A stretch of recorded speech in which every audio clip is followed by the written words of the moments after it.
الاعداد. يعني في مهارات اساسيه من غيرها ما ينفعش ابقى اي كوتش في اي نوع منها. لما بتخصص في اي تخصص يعني ماشي، معناه اني بعرف اكتر جوه هذا التخصص. فمثلا عشان انا عارفه يعني عشان انا ريليشن شيب كوتش فانا متخصصه في ده. فمثلا عشان ابتدي اتكلم بقى عن الحب وعن الرجاله وعن الستات وعن طريقه التفكير وعن طريقه الكوميونيكيشن وعن طريقه الكونفليكت ريزولوشن وعن ازاي ان احنا نمشي في الخطوات بتاعتنا وازاي ندور على النيدز بتاعتنا والقيم بتاعتنا وكل الكلام ده كله.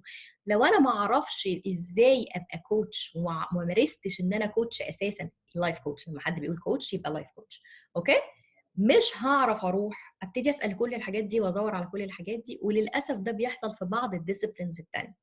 اوكي، ففي براكتيشنرز كتيره جدا ممارسين في مناحي كتيره جدا جدا الغرض منها مساعده الاخر، عندهم ضعف في ان محدش اسسهم في الاساس. اسال